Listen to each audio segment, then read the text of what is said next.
presented by One Films.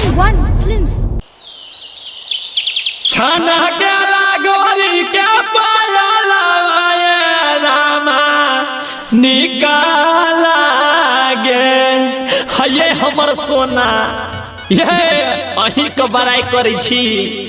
ये की भेल से ना मुंह लटकेने छी ये चुनमुनवा के मम्मी की भेल बाजू ने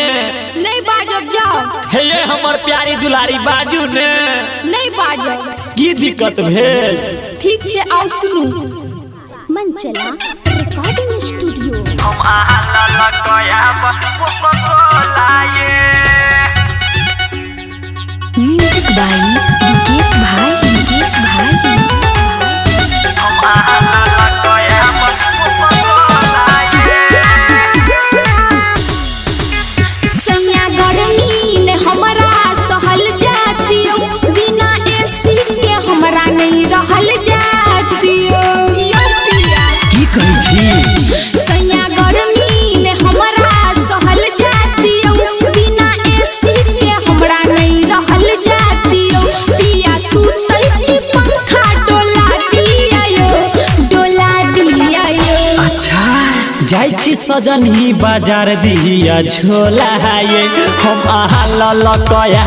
कोकाकोला ये दिया सजन ही बाजार जाय छी झोला ये हम आहा लगया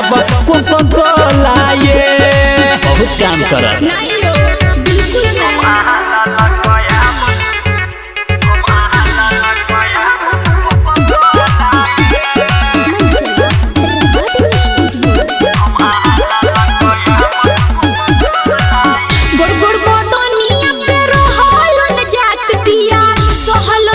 पंखा से पिया हमरा किछो नहीं बुझात हमरा देहिया दुखातियो अच्छा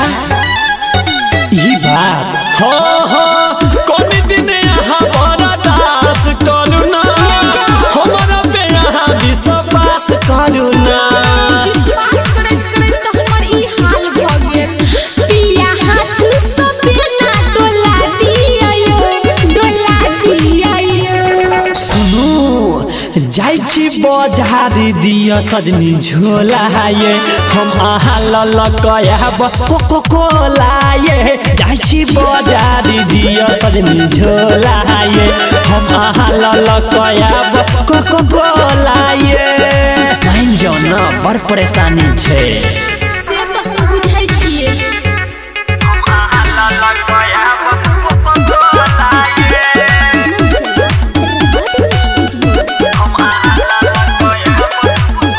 ऊपर नीचे पिया पूरे भिज जाय छी पूरे भिज जाय छी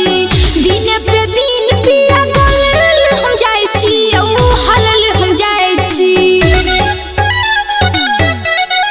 हाँ पिया संजीत के बात मान लिया ना जब छै खाली सब जान लिया ना ये सजनी हाँ यो सब जाने छी बाजू पिया भाड़ा पे ककरो बोला लिया नहीं मानबे की जाय छी बाजार दिया सजनी झोला ये हम आहा लगया कोकाकोला ये जाय छी बाजार दिया सजनी झोला ये हम आहा लगया कोकाकोला ये